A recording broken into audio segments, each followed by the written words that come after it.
सोचिए जरा, आपको सुनवाने जा रहा हूं पाकिस्तानी मौलाना, उनको समझ नहीं आ रहा है भारत ने कितने ड्रोन भेज दिए। वो पूछ रहे हैं ये ड्रोन कहां से आए, कैसे आ गए, हमें समझ नहीं आया। और यहां तक दावा कर रहे हैं कि कुरान की एक आयत है जिसमें लिखा है दुश्मन का ड्रोन आए तो उसे मारना नहीं है। सुनिए, ड्रोन आने क्यों दिए, ये पाकिस्तान के अंदर घुसे कैसे, उसके बाद ये ड्रोन करने क्या आए थे, ये हमारे क्या कर रहे हैं, कहते हैं हमारी ये टेक्नोलॉजी है, ये टेक्नोलॉजी।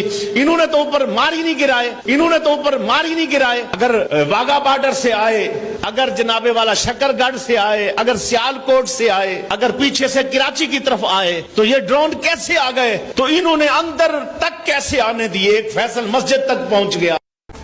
अब ये एक तमाशा मचाया होता है, ये ड्रोन आने क्यों दिए, ये पाकिस्तान के अंदर घुसे कैसे, उसके बाद ये ड्रोन करने क्या आए थे, ये हमारे क्या कर रहे हैं, कहते हैं हमारी ये टेक्नोलॉजी है, ये टेक्नोलॉजी।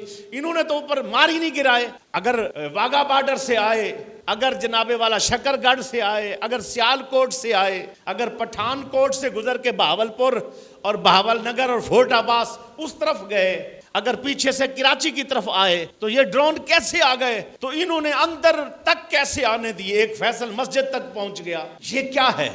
अब कुरान से पूछते हैं, आयत नंबर 16, जब कोई ये जंगी पॉलिसियां होती हैं, जंगी मंसूबाबंदी होती है, कोई ये ना कहे कि तलवार लें और फौरन भिड़ जाएं और फौरन लड़ जाएं। अल्लाह कहता है कि तुम्हारे दो लम्हों की खामोशी या इंतजार, ये भी जंगी होता है। फौरन मुजाहिद से ये मुतालबा ना करो कि अभी लड़ो, अभी जवाब दे, अभी टुकड़े टुकड़े कर। मुजाहिद दूसरे को थकाता है, मुजाहिद दूसरे का जोर देखता है, मुजाहिद दूसरे की वो जो चाल है उसको भांप के फिर बदला लेता है, फिर जवाब देता है। उन्होंने ड्रोन भेजे इसीलिए कि हमें पता चले कि जनाब एयर डिफेंस सिस्टम कहां कहां नस्ब है, कहां कहां इनका एयर डिफेंस सिस्टम मौजूद है, हमें इतला हो, फिर जाकर हम इनके ऊपर अगला अटैक करें। उन्होंने ड्रोन भेजकर ये चेक करना चाहा। कमाल हिकमत अमली हमारी फौज की।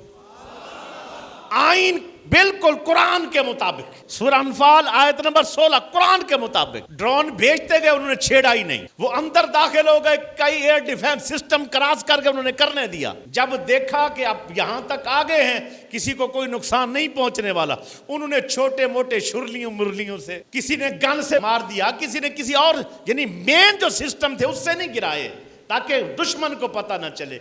ये भी हिकमत अमली है। अभी भी तो अपनी फौज पे एतमाद नहीं करता।